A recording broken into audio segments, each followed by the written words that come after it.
Guys, welcome to my channel. Today I'm making a cottage pie. This is classic comfort food and it's simple.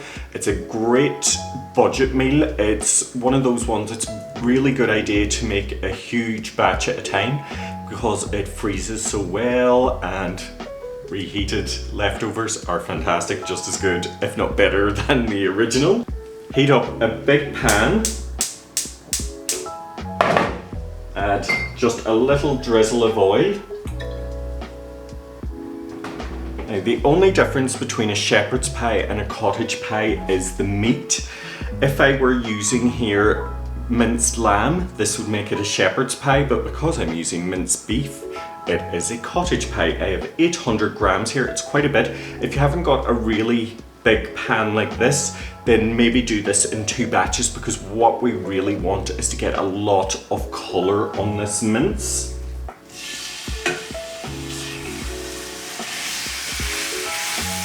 So don't play around with it too much, really let it get a good colour.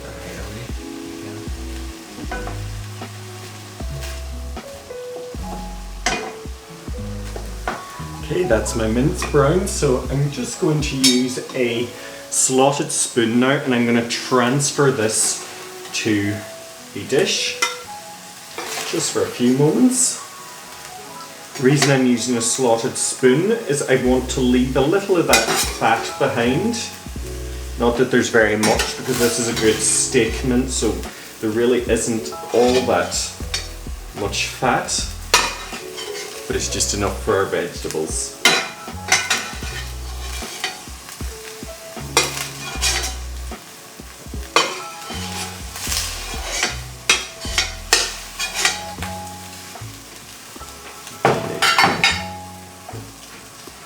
And I have here, it's just a large onion chopped, 2 carrots peeled and chopped, and 2 stalks of celery. And then that goes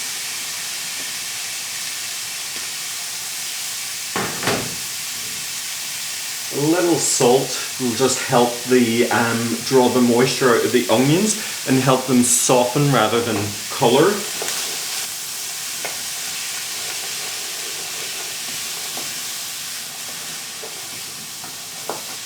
Just keep stirring everything for a few minutes until the onions have become soft and almost translucent.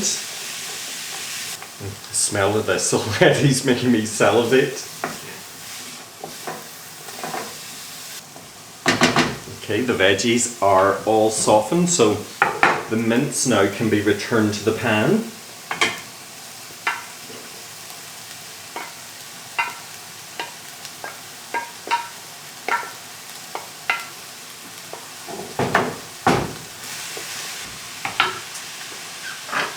A little dried thyme, half a teaspoon. Now, a good heaped tablespoon of tomato puree and about 1.5 tablespoons of Worcestershire sauce. Now, if you haven't got this as well, you could alternatively use something else with a really rich umami flavour, like perhaps maybe a teaspoon and a half of Marmite, for instance. So, and I have here 1.5 litres of beef stock, and by beef stock I just mean I simply poured some boiling water over some stock cubes. As easy as that. This may seem quite a lot, and that is for a reason, which I'll get to later. On with the lid again, and this just needs about 10 to 15 minutes. Just can simmer away here gently until all the vegetables are really soft and it's reduced a little bit, and then we'll get on with the potato part.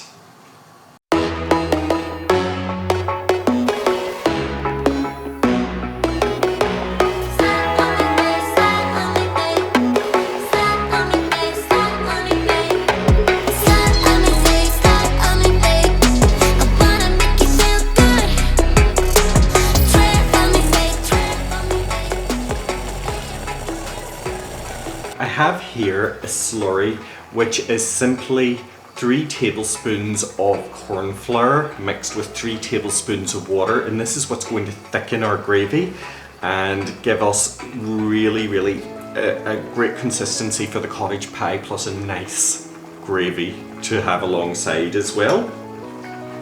So we just want to stir that in. And you can see instantaneously that begins to thicken. Okay.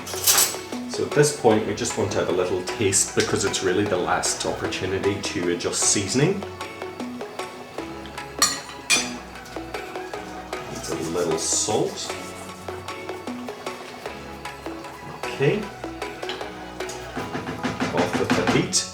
And my last vegetable element, I have here 125 grams of frozen peas. The reason I add these sort of last minute like this is they will cook in the residual heat here, and it means they won't discolor, whereas if they'd been in there through the whole cooking process, they would be disgusting.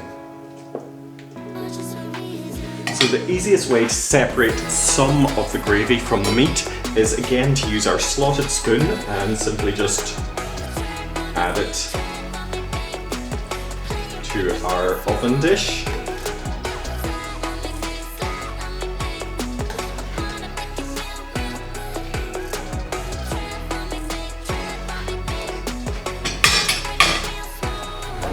That can set aside for just a few moments, and what I'm going to do now is just again put a low heat under the pan and reduce the gravy to the consistency I want, and I'll add a little to the cottage pie before it goes into the oven.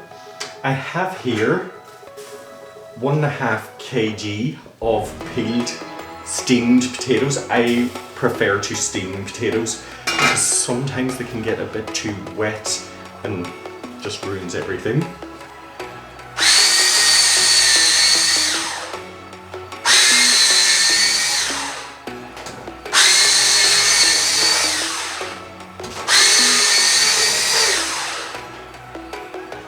That's our potatoes mashed.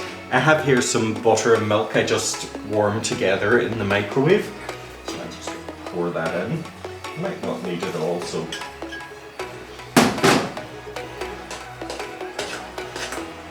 it a little mix.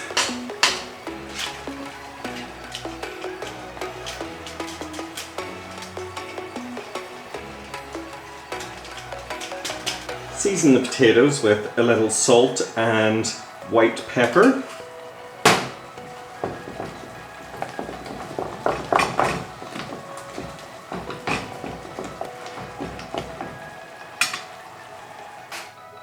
And time for our cheesy mash. Just spoon it on top.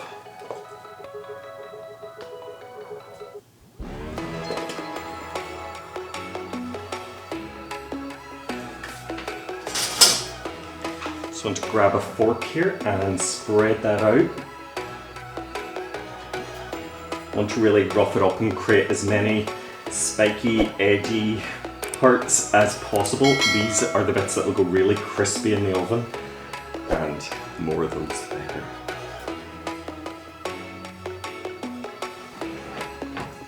So this just needs to go into a 200-degree oven for about 25 minutes until the top is beginning to brown slightly and go crispy in those peaks.